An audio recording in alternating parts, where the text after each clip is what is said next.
అసలు leg day ఎందుకు చేస్తాం? లెగ్ డే ఎందుకు అంత ఇంపార్టెంట్? అసలు మనం వర్కౌట్ ఎందుకు చేస్తాం? జిమ్కి ఎందుకు వెళ్తాం? 90% ఆఫ్ ది పీపుల్ ఫిట్గా ఉండడానికి, మన పని మంచిగా చేసుకోవడానికి, కాన్సన్ట్రేషన్తో, అసలు అలసట లేకుండా ఎనర్జెటిక్గా ఉండడానికి కదా. దేంతో నడుస్తావు? కాళ్ళతోనా చేతులతోనా?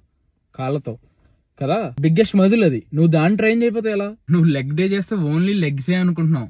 లెగ్ డే చేయడం వల్ల చాలా బెనిఫిట్స్ వస్తాయి. లెగ్ డే చేయడం వల్ల నీ ఫేషియల్ స్ట్రక్చరే మారిపోద్ది. అర్థమైందా? నీ ఫ్యాట్ బర్న్ కూడా లెగ్ డే అనేది చాలా ఇంపార్టెంట్.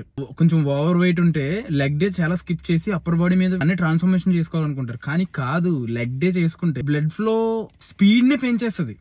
అర్థమైనా? బ్లడ్ ఫ్లో స్పీడ్ ని పెంచేస్తుంది. నువ్వు ఎప్పుడైనా ఫ్యాట్ కట్ చేయాలంటే బ్లడ్ ఫ్లో ఫాస్ట్ గా ఉండాలి. బ్లడ్ ఫ్లో ఎప్పుడైతే నీకు ఫాస్ట్ గా ఉందో ఫ్యాట్ ని కట్ చేసుకుంటూ పోతుంది. అర్థమైందా? ఇది మాత్రం గుర్తుపెట్టుకో. లెగ్ డే అసలు స్కిప్ చేయొద్దు. లెగ్ డే నువ్వు మంచిగా ఇంక్లూడ్ చేసుకుంటే అట్లీస్ట్ వారానికి ఒక్కసారి చెయ్యి. నీకు అది అలవాటు అయితే మజా వస్తుంది.